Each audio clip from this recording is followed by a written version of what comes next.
ಮಕ್ಕಳೇ. ನೋಡಿ ಫಂಕ್ಷನ್ಸ್ನ ಕಾನ್ಸೆಪ್ಟ್ನ ಕವರ್ ಮಾಡ್ತಿದ್ದೆ. ರಿಲೇಷನ್ ಫಂಕ್ಷನ್ಸ್ನಲ್ಲಿ ಫಂಕ್ಷನ್ಸ್ ಕಾನ್ಸೆಪ್ಟ್ ಅದರೊಳಗೆ ಇನ್ಇಕ್ವಾಲಿಟಿ ಅಂತ ಇರುತ್ತೆ ಅಲ್ಲ, ಅದರೊಳಗೆ ಬೇಸಿಕ್ಕಾಗಿ 2 ಇನ್ಇಕ್ವಾಲಿಟಿಯನ್ನು ಸಾಲ್ವ್ ಮಾಡಿದ್ದೇನೆ. ಇದನ್ನು ಸಾಲ್ವ್ ಮಾಡಿದ್ದೇನೆ ಅಂತ ಇದನ್ನು ಸಾಲ್ವ್ ಮಾಡಿದ್ದೇನೆ. ಇವಾಗ ಇದು ಉಳಿದಿತ್ತು, ಹಿಂದಿನ ವಿಡಿಯೋದಲ್ಲಿ ಮಾಡಿರಲಿಲ್ಲ. ಸೊ ಅದಕ್ಕೋಸ್ಕರ ಇದನ್ನು ಮಾಡ್ತಿದ್ದೇನೆ. ಫಸ್ಟ್ ಆಫ್ ಆಲ್ ನೋಡಿ, ಇನ್ಇಕ್ವಾಲಿಟಿ ಬರೆಯುವಾಗ ಯಾವಾಗಾದರೂ ಹೀಗೆ 1/2 ಮೈನಸ್ ಇಲ್ಲಿದೆ. ಸೊ ನಮಗೆ ಯಾವಾಗ ಇಲ್ಲೇ ರೆಸಿಪ್ರೋಕಲ್ ತೊಗೋಬೇಕಾಗುತ್ತೆ. ಸೊ ರೆಸಿಪ್ರೋಕಲ್ದಲ್ಲಿ ನಾನಿದ್ದೆ ಯಾವಾಗೂ 2 ಲಿಮಿಟ್ ಯಾವಾಗೂ ಇರಬೇಕು. ಇಲ್ಲೊಂದು ಲಿಮಿಟ್ ಇರಬೇಕು. ಇಲ್ಲಿ ಲಿಮಿಟ್ ಇನ್ನೊಂದಿಲ್ಲ. ಸೊ ಅವಾಗ ನಾವೇನಂತೇವೆ, ಇಟ್ ಈಸ್ ಯಾವಾಗಾದರೂ ಪಾಸಿಟಿವ್ ನಂಬರಿಂದ ರೆಸಿಪ್ರೋಕಲ್ ತೊಗೋಬೇಕಂದ್ರೆ ಪಾಸಿಟಿವ್ ನಂಬರೇ ಇಲ್ಲಿ ಇರಬೇಕಂತ ಹೇಳ್ತಿದ್ದೆ. ಸೊ ಅವಾಗ ಏನು ಮಾಡ್ತೇವೆ, ಇನ್ಫಿನಿಟಿ ತೊಗೊಂಡ್ಬಿಡ್ತೇವೆ, ಲೆಸ್ ದೆನ್ ಇನ್ಫಿನಿಟಿ. ಯಾಕೆಂದರೆ ಈ ನಂಬರ್ ಇದಕ್ಕಿಂತ ಕಡಿಮೆನೇ ಇರುತ್ತೆ, ಇನ್ಫಿನಿಟಿಗಿಂತ ಕಡಿಮೆನೇ ಇರುತ್ತೆ, ಮತ್ತು ಇದಕ್ಕಿಂತ ಸ್ವಲ್ಪ ಜಾಸ್ತಿ, ಹಾಫ್ಗಿಂತ ಸ್ವಲ್ಪ ಜಾಸ್ತಿ ಇದೆ ಅಂತ. ಸೊ ರೆಸಿಪ್ರೋಕಲ್ ತಗೋವಾಗ ಚೇಂಜ್ ಆಗುತ್ತೆ, ಸೈನ್ ಚೇಂಜ್ ಆಗುತ್ತೆ. ಸೊ ದಿಸ್ ಈಸ್ 2, ಇಲ್ಲಿ 2 - 3, ಇಲ್ಲಿ ಇನ್ಫಿನಿಟಿ. ಸೊ ಇದೇನಾಗುತ್ತೆ, ಹೀಗೆ ಬರುತ್ತೆ. ಇದು 1/∞ ಆಗುತ್ತೆ. ಇಲ್ಲಿ ಇನ್ಫಿನಿಟಿ ಇದೆಯಲ್ಲ, ಅದರ reciprocal 1/∞ which equals to 0. So ಇದು ಕಂಪ್ಲೀಟ್ಲಿ ಏನಾಗುತ್ತೆ, 0 ಆಗುತ್ತೆ. So 2 - 3x > 0. ಇವಾಗೈತಲ್ಲ, ಇದನ್ನು ಪಾಸಿಟಿವ್ ನಂಬರ್ ಇದೆ. ಪಾಸಿಟಿವ್ ನಂಬರ್ ತೆಗಿಬೇಕಂದ್ರೆ ನಾವೇನು ಮಾಡಬೇಕು, ನಮಗೆ x ಬೇಕಾಗಿದೆ ಅಷ್ಟೇ. ಇವೆಲ್ಲ ಅನ್ವಾಂಟೆಡ್ ಇದೆ. ಸೊ ಅನ್ವಾಂಟೆಡ್ನ ತೆಗಿಬೇಕಂದ್ರೆ +2 ಇದೆಯಲ್ಲ, ಇದನ್ನು -2ಇಂದ ಸಬ್ಟ್ರಾಕ್ಟ್ ಮಾಡಬೇಕಾಗುತ್ತೆ. ಸೊ ಇಲ್ಲಿ +2 ಇದೆ. So here also -2, here also -2. So ಇದೇನಾಗುತ್ತೆ, ಇಲ್ಲಿ 0 > ಇವೆರಡು ಕ್ಯಾನ್ಸಲ್ ಆಗುತ್ತೆ. ಕ್ಯಾನ್ಸಲ್ ಆದ ನಂತರ -3x ಉಳುತ್ತೆ.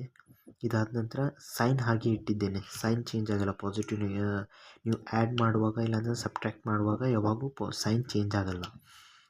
ಡಿವಿಷನ್ ಮತ್ತು ಮಲ್ಟಿಪ್ಲಿಕೇಷನ್ನಲ್ಲಿ ಚೇಂಜ್ ಆಗುತ್ತೆ. ಇವಾಗ -3.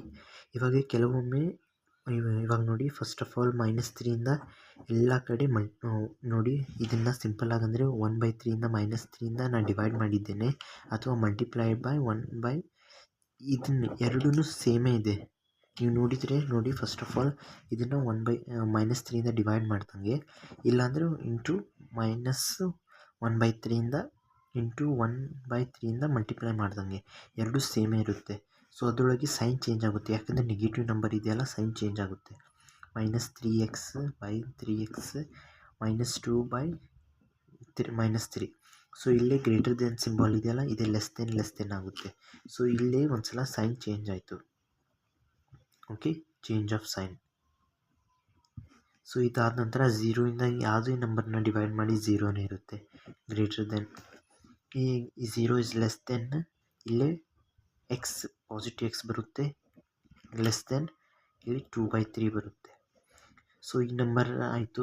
ಇದಾದ ನಂತರ ಇಲ್ಲೇ ಇವಾಗ ಇದನ್ನಾಯಿತು ಇನ್ಇಕ್ವಾಲಿಟಿ. ಇವಾಗ ನಾವು ನಂಬರ್ ಲೈನಲ್ಲಿ ಶೋ ಮಾಡುವಾಗ ಇದು -∞, ಇಲ್ಲಿ +∞. ಇಲ್ಲಿ ಬರುತ್ತೆ 0, ಇಲ್ಲಿ ಬರುತ್ತೆ 2/3.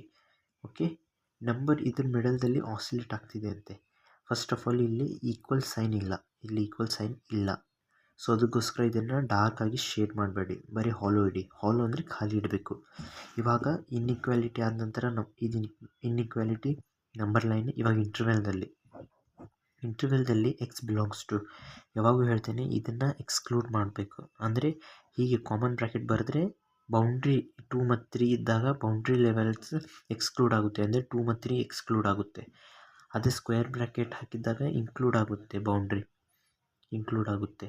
ಸೊ ಇದರೊಳಗೆ ಇದೆಯಲ್ಲ ಹಾಲೋ ಇದೆ, ಅಂದರೆ ಇಲ್ಲಿ ಈಕ್ವಲ್ ಸೈನ್ ಇಲ್ಲ, ಅಂದರೆ ಹೀಗೆ ಬರಿಬೋದು. ಇಲ್ಲಿ 0 ಬರುತ್ತೆ, 0, 2/3 ಓಪನ್ ಬ್ರ್ಯಾಕೆಟ್ ಬರುತ್ತೆ. So this was a thing. ನಿಮ್ಗೇನಾದರೂ ಅರ್ಥ ಆಗಲಿಲ್ಲ ದಯವಿಟ್ಟು ಕಮೆಂಟ್ ಮಾಡಿ. ಮತ್ತೇನಾದರೂ ನಿಮಗೆ ಕ್ವೆಶನ್ಸ್ ಇದ್ದರೆ ಅದನ್ನು ಕಮೆಂಟ್ ಮಾಡಿ, ನಾನು ಅದನ್ನು ರಿಪ್ಲೈ ಮಾಡ್ತೇನೆ. So thanks for watching. Like ಮತ್ತು ಸಬ್ಸ್ಕ್ರೈಬ್ ಮಾಡಿ.